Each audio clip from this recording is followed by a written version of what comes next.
평생투자 파트너 유튜브 시청을 진심으로 감사드립니다.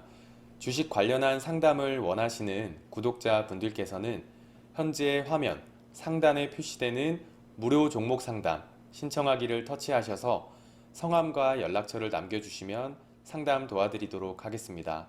감사합니다. 예, 안녕하십니까. 평생투자 파트너입니다.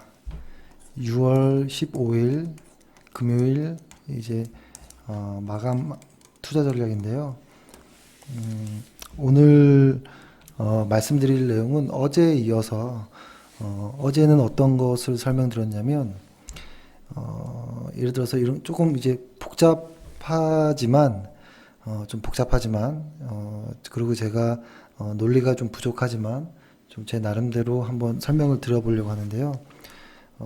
최근에 어떤 경기 침체에 관련된 이야기들이 조금 나오기 시작합니다.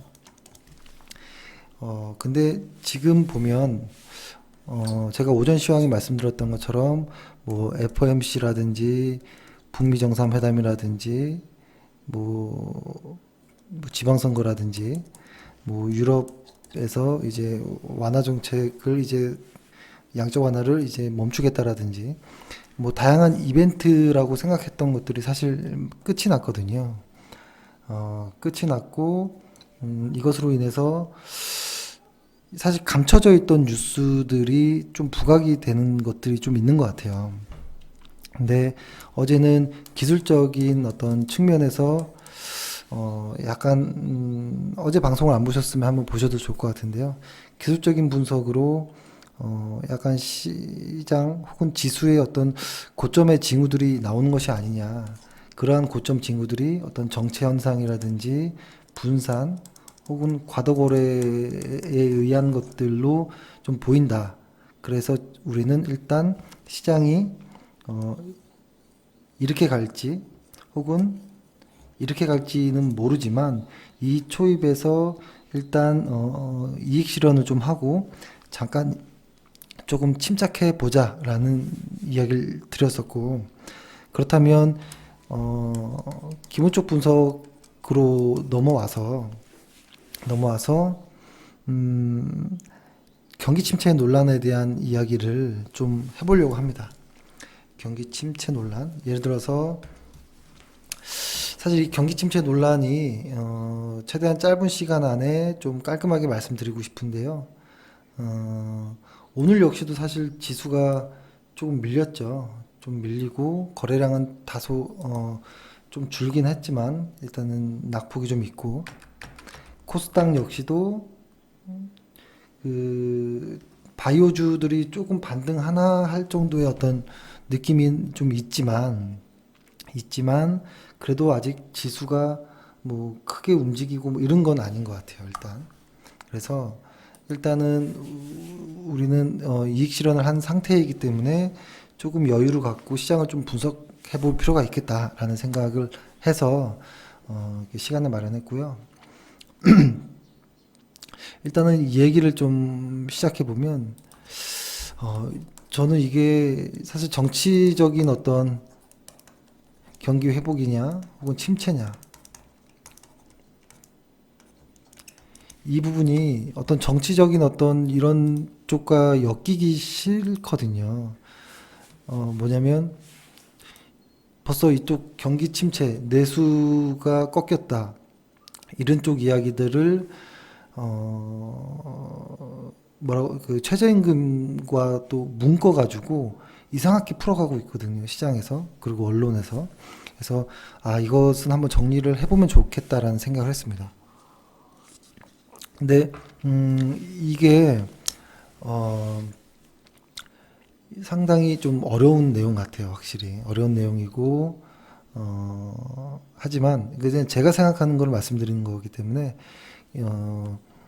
경기 회복이냐 침체냐, 그러면 어떻게 대응할 것이냐, 이런 내용을 조금 이야기를 하겠습니다. 일단 이 내용에 대해서 그 시작이 어떻게 됐는지를 좀 봐야 돼요. 보통 기획재정부가, 그죠? 기획재정부가 매달 발간하는 그 경제 동향 보고서인 그린북이라는 책이 있습니다. 그린북 5월호에 보면은 그린북 5월호에 보면은 여기서 이제 일이 시작되긴 했는데요. 5월 그 초에 어, 이런 내용이 나왔습니다. 어, 회복 흐름이 이어지고 있다. 회복 흐름이 이어지고 있다라는 문구가 빠졌어요. 이게 항상 계속 이렇게 나와 있었던 건데요. 근데 갑자기 그 당일 그 몇 시간 만에 이게 다시 들어왔어요. 전반적으로 회복 흐름이 이어지고 있다라고. 그러니까 빠졌다가 다시 재등장한 거예요. 이게 왜 되게 이례적이라면 그 수정본을 냈다라는 것 자체가 상당히 이례적인 일입니다. 없었거든요. 그리고 왜냐하면 지방선거를 앞두고 어떤 이런 수정을 했다라는 것에 이렇게 의심을 받을 만한 어떠한 좀 그런 부분이 있었던 것 같아요, 확실히. 그래서 이러한 이유로 인해서 이제 좀 발단이 된 거죠. 그래서 그래서 그 김동연, 그죠?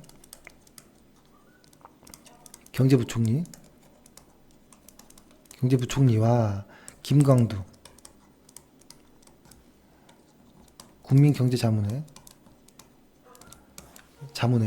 그 부의장 이게 충돌이 이제 생기기 시작한 겁니다. 이제 여기서는 사실은 누가 맞다 아니다에 그러니까 김동연 그 부총리가 경기 회복이라는 이야기를 하니 김강두 그 부의장이 아니다 오히려 침체 초기다 라는 이야기를 하면서 이제 그게 좀 커졌었는데 5월 달에 근데 이것들이 여러 많은 뉴스들 뭐 북미회담이라든지 뭐 지방선거라든지 이런 것들 때문에 좀 묻혀 있었습니다. 근데 이것은 계속 바닥에서 이제 일어나고 있었던 이야기이지만 언론이 다뤄주지 않았던 내용인 거고 근데 여기에서 계속 옥신각신 하는 것 같아요. 계속. 근데 사실 이거에 대한 것은 시간이 지나야 알아요. 시간이 지나야 아는 것이고 일단 이런 것이 많아요. 보통 그러니까 주식이 확 올랐을 때는 오르고 나서야 뒤늦게 아 경기가 좋아졌었구나라는 어떠한 자료들을 가지고 그러니까 여러 자료들 중에 요 핵심이 될 만한 걸 가지고 아 경기가 좋습니다라는 이야기를 할 때가 많고요. 경기가 확 꺾이는 과정 안에서 이 일부 중에서 요쪽 부분을 가지고 와서 아 이러니까 경기가 침체입니다라고 이야기를 하는데요. 이게 왜 그러냐면 시장이 좋아지고 꺾이고는 맞추지 못해요. 주식시장도 마찬가지예요. 맞출 수는 없어요. 그래서 언제나 뒤늦게 이유를 갖다 붙이는 경우가 많아요. 대부분 그랬고. 그리고 언제나 시장은 강세에서 약세로 전환될 때 그 누구도 예측을 못했어요. 아주 일부는 있었겠지만 그것이 공론화되거나 이러진 않거든요. 왜냐면 이 강세장의 이 다수가 그러한 뉴스를 좋아하지 않습니다. 그래서 일부 누군가가 그러한 작은 이야기를 해도 그게 나오지가 않아요. 근데 그러한 상황에서 지금 김동연 부총리와 김강두 부의장이 옥신각신 의견을 주고받지만 사실 이것은 지금은 어떻게 판단을 할 수가 없다라는 건데요. 이제 여기서 그치면 좋겠는데 여기서 갑자기 이제 언론들이 나섭니다. 언론들이 나서서 그러니까 제가 왜 이런 이야기를 하냐면 지금 코스피가 이렇게 가다가 여기서 더 빠질지 좀 조정받고 다시 갈지 이거에 대한 이야기를 드리기 위한 거예요. 이것이 침체로 진짜 가느냐 조정이냐 요 이야기를 드리기 위한 것인데요. 이렇게 옥신각신할 때 6월 들어서 언론에서 상당히 많은 내용들이 나왔어요. 어떤 내용이 나왔냐면 어떤 경제연구소 대학 교수의 의견을 인용해서 부정적인 기사가 엄청 나왔어요. 뭐 현대경제연구원, 뭐 KDI 국책연구소죠. 뭐 이런 쪽에서부터 해가지고 금년에 금리를 어떻게 할 것이냐 여러 가지가 이야기가 나왔는데요. 사실 뭐라고 할까요? 일단은 언론에서 많이 다뤘던 내용이 내수가 안 좋다. 응? 고용이 부진하고 부진하니 내수가 안 좋지 않느냐. 근데 고용이 이 부진한 내용이 그 원인은 최저임금이다라는 이야기를 많이 했어요. 근데 저는 요거에 대해서 설명드릴 건데요. 요거보다는 다른 쪽 이유가 있는 것이 아니냐라는 의견을 가지고 있고, 그리고 언론에서 다뤘던 내용 중에 이런 내용도 있고, 두 번째는 OECD 선행지수가 선행지수가 기준선 100 이하로 빠졌다. 라는 이야기를 하는데요. 맞아요. 기준선 100 이하로 빠진 건 맞아요. 그리고 세 번째는 고용 현황, 취업자 수죠. 고용 현황이 나빠졌다. 라는 거예요. 고용 현황이라고 하면 어떤 내용이 있냐면 2017년도에 같은 기간 최근 거를 보면 40만 명 정도가 이제 취업자 수가 나오는데 올해는 아까 나온 뉴스까지 보면 7만 명의 수로 줄었다라고 해요. 그렇게 되다 보니까 시장에서 나오는 이야기가 반도체를 뺀 나머지가 너무 안 좋다. 이런 이야기가 나오는데요. 여기서 이제 제 생각을 말씀드리고 싶은 거예요. 시장이 침체라고 생각한다면 그 침체에 어떤 이유가 있을 건데 그것이 어떤 최저임금으로 인해서 고용이 부진해지고 그래서 내수가 꺾여서 침체가 되는 것이냐라고 생각하지 않는다는 거예요. OECD를 중간에 끼긴 했지만 왜 OECD를 끼는지도 한번 보여드릴게요. 하지만 조금 다르다. 내수 시장이 꺾인 이유는 다른 쪽에 있지 않느냐라는 생각이고 이것의 어떤 근본 이유를 안다면 지금이 침체일까 조정일까를 한번 생각해 볼 수 있을 것 같아서 말씀드린 겁니다. 이제 말씀드려보면 사실 어제도 한번 말씀드렸지만 뭐 여러 가지 이야기가 나왔어요. 최저임금에 대해서. 그리고 오늘도 최저임금 관련한 뉴스 제목들이 자극적인 게 많아요. 뭐냐면 제조업 구조조정, 자영업, 최저임금 충격, 설상가상, 고용위기 뭐 이런 식으로 타이틀을 빼요. 이거 상당히 무책임한 타이틀일 수 있어요. 그죠? 그래서 이거에 대한 이야기를 이제 드려보는데 뭐 어렵진 않습니다. 별 내용이 아닌데요. 일단은 OECD에 대한 것을 조금 먼저 보면 이렇게 한번 볼 수 있을 것 같아요. 예를 들어서 한국 수출과 OECD 지수를 본 거예요. 그러면 빨간색이 한국 수출이잖아요. 한국 수출과 파란색 OECD. 여기 보면 한 요 언저리까지는 기가 막히게 이 두 지수가 잘 맞아떨어져요. 기가 막히게. 그러다 보니까 과거부터 OECD 선행지수를 상당히 많이 신뢰했었는데 이 언저리부터는 따로 놀기 시작한다라는 건데요. 뭐라고 할까요? 주로 그러니까 경제개발협력기구라고 하는 OECD, 그죠? 여기서 발표하는 한국 선행지수가 보통 선행지수, 후행지수, 동행지수 이렇게 나누는데요. 그걸로 이제 경기 판단의 어떤 기준을 잡기도 하는데 보통 100이라는 포인트를 밑돌면 경기 하강이다. 뭐 그런 경기 하강의 우려가 부각된다라고 이제 이해를 합니다. 근데 사실 경기 선행지수란 것은 여러 가지 어떤 통계들을 가지고서 만들어요. 근데 이 OECD 선행지수 중에서 가장 이제 큰 비중을 차지하는 게 건축 허가 면적이라는 것이 있어요. 건축 허가 면적. 건축 허가 면적이 대표적인데 왜냐면 건축 허가가 떨어지고 나서 한 3개월에서 6개월 이후에 착공이 이루어지고 그 다음에 입주 또 상당한 시간이 걸려서 건축 허가 이런 과정이 흐르기 때문에 미래 건축 투자를 예측하는 데 도움이 된다라는 거죠.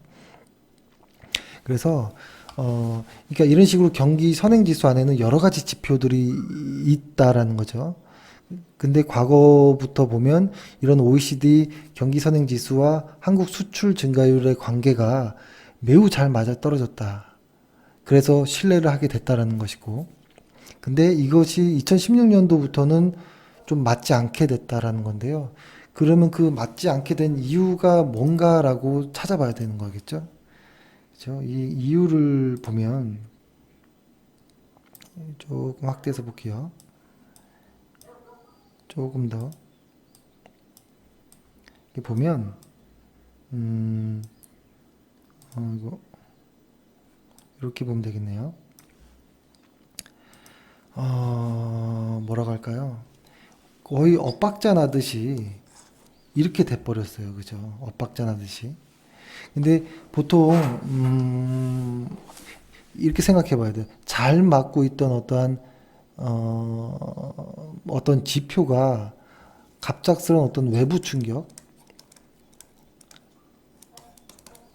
여기에 의해서 이렇게 변경되는 경우가 있거든요. 그러면은 당분간 이 지수가 왜 이렇게 흔들렸는지 이유를 찾기 전까지는 이 지수를 잘 신뢰하지 않아요.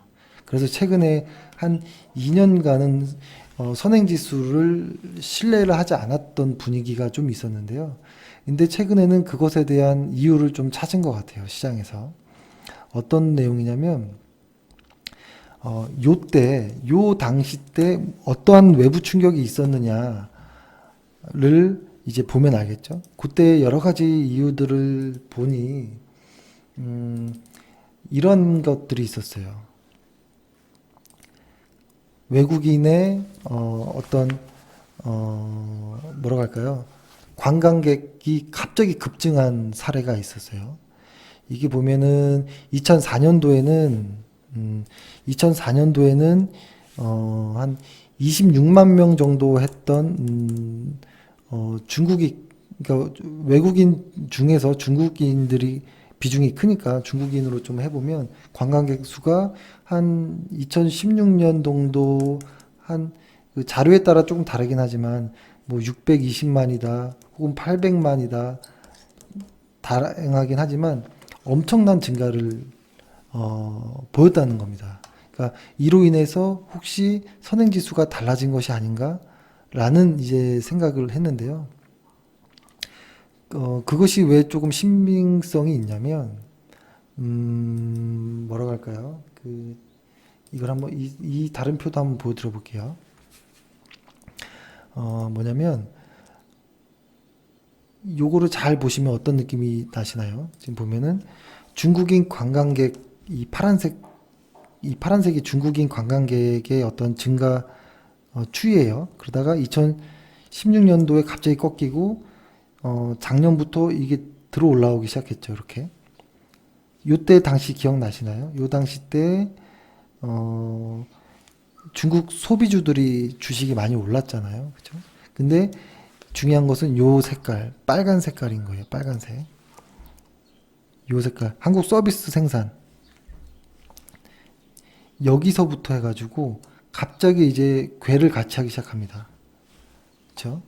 그래서 이제 어떤 이야기를 하냐면 뭐냐면 중국 관광객이 급격히 증가할 때 서비스 생산이 가파르게 증가한다라는 것을 찾은 거예요. 그래서 이것이 그러니까 2016년도에 중국의 어떤 그 사드 보복 관련해서 중국 관광객이 갑자기 급감하고 나서 한국 내수 지표가 급격히 나빠졌다라는 것을 발견한 거거든요. 근데 최근 들어서 이게 조금 이제 여기죠. 이렇게 되는 방향성이 보이긴 합니다.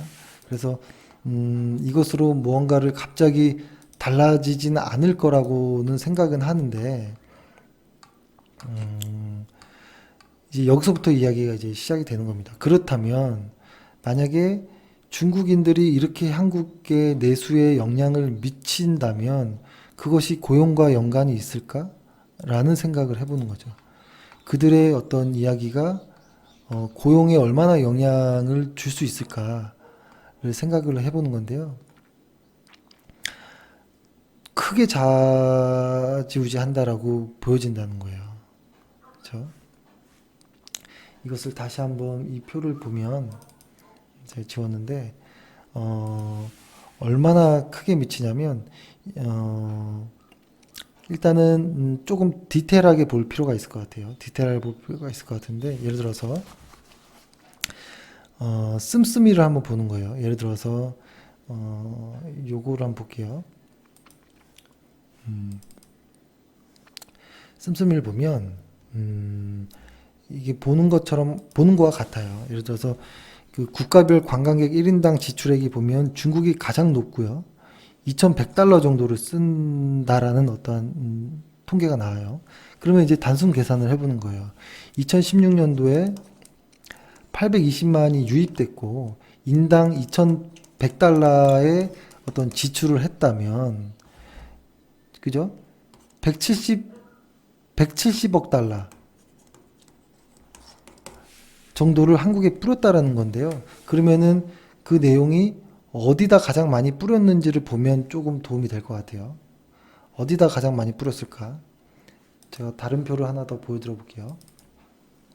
표를 보여드려 보면 이 큰 돈을 주로 뭐라고 할까요? 쇼핑에 가장 많이 썼다라고 쇼핑, 숙박, 식음료에 가장 많이 썼다라는 결과가 나오거든요. 통계가. 근데 이거를 다시 한번 좀 보다 보면 그 중에서도 뭐 향수, 화장품, 식료품, 의료, 신발 이런 쪽이에요. 그러니까 이게 뭘 의미하냐면 그러니까 그러니까 일본 관광객들과 달리 화장품 먹거리에 집중을 했다라는 것인데 이것은 즉 돈을 거의 한국 안에서 다 뿌렸다라는 이야기가 됩니다. 한국 안에서. 그러면은 이것이 확 줄었잖아요. 갑자기. 그렇죠? 예를 들어서 800만의 어떤 유입이 만약에 400만으로 만약에 줄었다고 한다면 엄청난 그 금액이 준 거거든요. 그러면은 이것을 한번 만약에 직접적으로 한번 계산을 해본다라는 거예요. 직접적으로 계산을 한번 해보면 이런 결과가 나와요. 조금 놀랍지만 어떤 결과가 나오냐면 여기 이 중국인들이 이렇게 보시면 중국인들이 내수에 영향을 많이 미치는데 그 돈을 쓰는 내역들이 쇼핑이라든지 식품이라든지 뭐 숙박 이런 쪽이 많았다라는 건데요. 그쪽에 그 도소매업, 음식점 이쪽에 취업 유발 손실이라고 해서 이렇게 숫자가 나옵니다. 이 숫자를 합치면 대략 한 40만이 좀 안 될 걸로 나오는데요. 그러니까 이런 겁니다. 뭐라고 할까요? 사실 이러한 숫자를 정확히 계산은 하는 건 불가능해요. 근데 다만 추측을 해보는 것이고 이 추측의 내용은 추측의 내용으로 본다면 뭐라고 할까요? 그 소매업 음식점 이쪽의 산업에 상당히 많은 악영향을 끼쳤다는 거예요. 이 연구 결과는 그 현대경제연구원의 분석 자료인데요. 근데 그 숫자를 계산해 보니 작년에 2017년도 같은 기간에 40만 취업자였던 게 2018년도 현재 7만 정도로 줄어들었던 숫자와 거의 비슷해요. 여기 손실이 되는 게 거의 비슷하거나 조금 더 많아요. 여기가 오히려 더 많아요. 그렇다면 고용이 줄어든 이유가 혹시 이것이 아닌가라는 합리적인 어떤 의심을 해볼 수 있지 않느냐라는 생각인 거예요. 정리를 한번 해보면 이런 것일 것 같아요. 예를 들어서 일단 결론을 해볼게요. 예를 들어서 최근에 지수가 좀 좀 빠지고 있는데 이것이 침체이냐 조정이냐라는 어떤 논쟁이 벌어지고 있다. 근데 침체라고 하는 쪽의 논리는 최근에 내수가 많이 꺾였다. 특히 OECD 선행지수가 많이 꺾였다라는 논리인데 OECD 선행지수는 최근 들어 한 2, 3년 전부터 잘 맞지 않고 있다라는 이야기를 제가 드렸었고, 근데 이 내수가 왜 이렇게 약해졌냐라고 보다 보니 뭐 선으로 따지긴 좀 어렵지만 취업자 수가 고용자 수가 많이, 그러니까 내수가 약해지다 보니 고용자 수가 나빠졌고, 그것이 사실은 기업에게 부담을 주는 최저임금 인상이었다라고 침체를 이야기하는 쪽에서는 이쪽 논리를 대는데요. 그 자료를 보아하니 이쪽보다는 국내 내수에 영향을 끼치는 것에 최근의 통계를 보면 외국인 관광객, 특히 중국인 관광객의 어떠한 그 증가율과 국내 서비스업의 지수가 거의 연동하는 것을 봐서 이쪽 중국 쪽에서 논리를 찾는 게 맞지 않을까? 특히 가장 논리가 비슷해졌던 게 이제 16년도에 사드 보복으로 중국 관광객이 급감했을 때부터 맞아떨어지거든요. 근데 아까처럼 그런 식으로 계산을 해보면 그것이 GDP의 1에서 한 2% 정도까지의 규모거든요. 그렇죠? 근데 이쪽에서 관광객이 급감하고 나니까 이쪽에 몰려있던 소매업이라든지 음식 혹은 숙박 쪽에서의 충격이 가장 컸다라는 거고요. 그쪽에서 그 충격을 이제 그죠? 그쪽에서 이제 뭐라고 하나요? 이제 사람을 내보내는 거죠. 장사가 안 되다 보니까. 그런 것으로 인해서 취업자 수가 줄고 더 뽑지 않고 있는 그런 상황으로 보여지고, 그것에 대한 그 직간접적인 어떠한 그 고용자 수의 계산을 해보니 그 통계와도 맞아떨어지더라라는 생각이에요. 그래서 오늘 그 뉴스에도 나온 걸 보면 특히 이쪽 그 소매 쪽 그리고 음식료 쪽에 조금 더 어떠한 대책을 좀 내보낼 것이다라는 이야기를 하는데요. 분명히 그 기재부라든지 이런 쪽에서는 어디 쪽에서 고용이 불안한지를 분명히 아는 것 같아요. 아까 말씀드렸던 뭐 소매업, 숙박, 음식 뭐 이쪽이에요. 근데 언론에서 이야기하는 것은 이렇게 얘기합니다. 그러니까 이것이 이제 중국 관련한 이슈가 가장 큰데, 얘기하는 거는 최저임금을 얘기하는 거예요. 최저임금. 이것으로 인해서 뭔진 모르겠지만 고용이 불안해졌고 결국엔 내수가 꺾였다. 거기에 잘 맞지 않았던 OECD의 통계를 내긴 했는데, 잘 보면 이렇게 될 것 같아요. 지금이 이제 중국 관광객이 다시 유입되고 있거든요. 만약에 이렇게 되면 중국 관광객이 다시 유입되고 있는데, 이렇게 되면 최근에 그래서 자꾸 이렇게 내수 쪽이나 음식료 쪽에서 저평가되어 있는 기업들이 좀 반등하는 모습이 보이긴 하는데, 만약에 이로 인해서 하반기에 만약에 다시 내수가 살아나면, 그래서 고용이 늘면 반드시 이쪽에서는 최저임금을 인상했더니 고용이 증가했다라고 얘기하지 않을 거예요. 저는 그렇게 생각을 하는데, 만약에 그런 논리라면 최근에 고용 부진의 원인을 최저임금이라고 이렇게 규정하는 것 또한 맞지 않는 것 같거든요. 그래서 조금 너무 복잡하지 않은 내용을 복잡하게 설명드린 것 같은데요. 저는 이렇게 봅니다. 일단은 경기 침체에 관련된 어떠한 사항은 경기가 실제로 침체다라고 얘기하는 쪽과 그 내용의 근거가 명확하지 않다라는 이야기를 하고요. 그 근거라면 지금 다시 중국인들이 3월부터 다시 들어오기 시작하거든요. 그러면은 침체가 아니라 조정으로 보는 게 맞겠죠. 합당하겠죠. 침체가 아닌 조정. 근데 보통 이런 것들까지도 사실은 다 소설에 해당할 수 있고요. 시장이 강세에서 약세로 꺾이고, 그리고 약세에서 강세로 올라서는 이 구간 체크해 보면 이 구간은 아무도 알 수 없다 해요.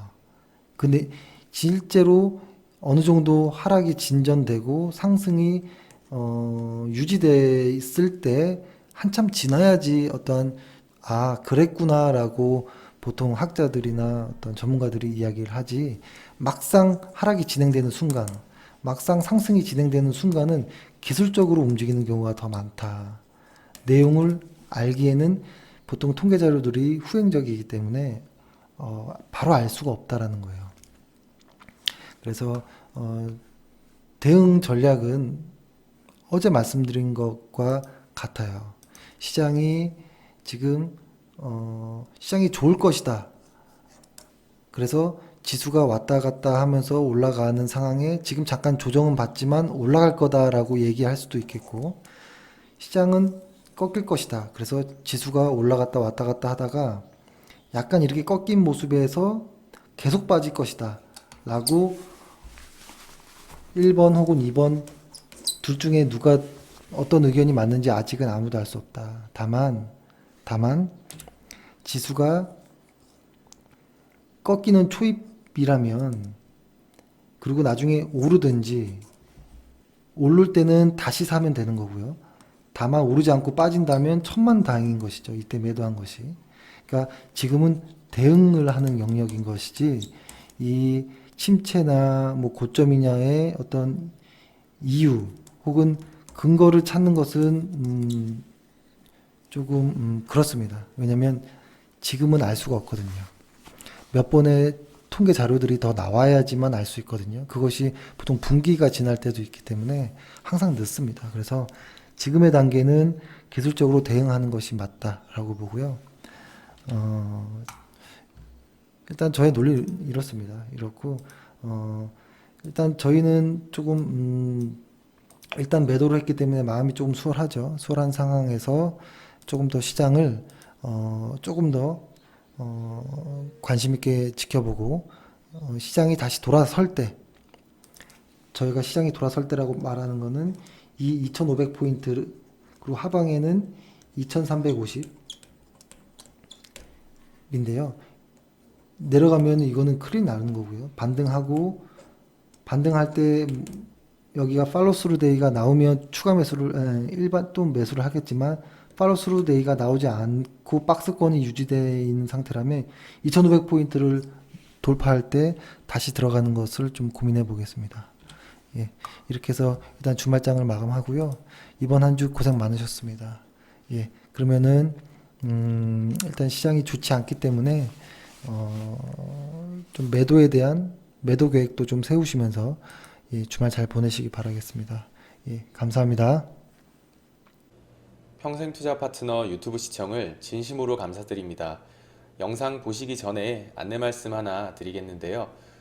주식 종목이나 앞으로 주식을 어떻게 해 나아가야 할지 고민이 많으신 분들은요, 언제든지 저희 대표번호 1588-5380 번호 있잖아요. 네, 이쪽으로 연락을 주시면은 저희가 성심성의껏 상담 드리도록 하겠습니다. 아니시면은 저희 평생투자 파트너 홈페이지 접속을 하셔가지고요, 그 오른쪽 상단에 여기 무료 체험 신청 버튼 눌러주시고, 요 아래쪽에 성함과 연락처 남겨주시면은 저희가 또 상담 순차적으로 드리도록 하겠습니다. 감사합니다.